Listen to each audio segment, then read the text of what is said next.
Thank you.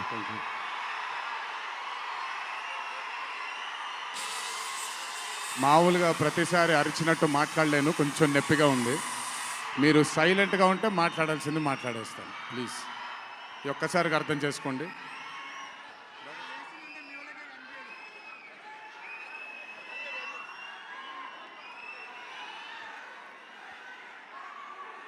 ఇక్కడికి విచ్చేసిన పాత్రికేయ మిత్రులందరికీ, శ్రేయోభిలాషులందరికీ,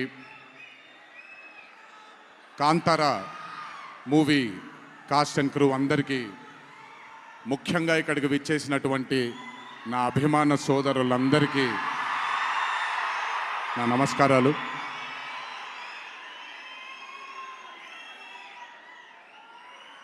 నాకు తెలిసి నా వయసు బహుశా 3 ఏళ్ళు 4 ఏళ్ళు అయి ఉంటుంది. మొట్టమొదటిసారి మా అమ్మమ్మ నన్ను కూర్చోపెట్టి, మా ఊరు ఇది, కుందాపురా దగ్గరే మా ఊరు, చిన్నప్పుడు మేము కొన్ని కథలు విని పెరిగాము అని నాకు చిన్నప్పటి నుంచి కొన్ని కథలు చెప్పడం మొదలుపెట్టేది. అప్పుడు అర్థమయ్యేది కాదు, ఓహో ఇదేంటి, ఇది ఎప్పటికైనా ఇది నిజంగా జరుగుంటుందా, ఈ కథ నిజమేనా కాదా, ఇలాంటి ఎన్నో డౌట్లు నాకు. కానీ బాగా నచ్చేవి. ఆవిడ చెప్పినప్పుడల్లా చాలా ఇంట్రెస్ట్ వచ్చేది. ఒక్కసారి వెళ్ళి చూడాలి కదా, ఈ గుళిగ ఆట అనేది ఏంటి, ఈ పింజుర్లి అంటే ఏంటి, ఒక్కసారి చూడాలి కదా. చిన్నప్పటి నుంచి నాటుకుపోయింది. కానీ ఏ రోజు అనుకోలేదు, నేను విన్న ఆ కథల నుంచి, నేను విన్న ఆ కథల గురించి ఒక దర్శకుడు ఆ కథ తీస్తాడు అని, ఒక చిత్రం తీస్తాడు అని. And that was none other than my brother Rishab Shetty.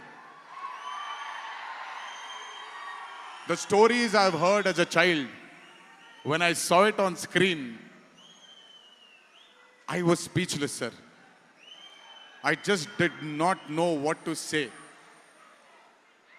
కథ తెలిసి నేనే ఇలా అయిపోతే, ఈ కథ కొత్తగా తెలిసిన వాళ్ళు ఏమయ్యారో అదే result Kantara 1ది.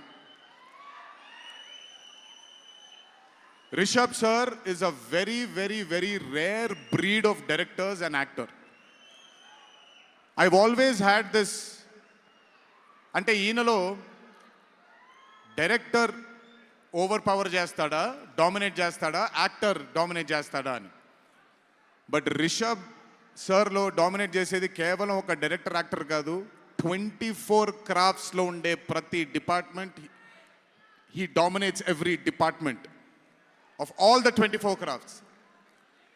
If it was not for Rishabh sir, I really don't think ఈ రోజు ఈ చిత్రం ఈ లెవెల్లో తీయగలిగేవారా. ఎందుకంటే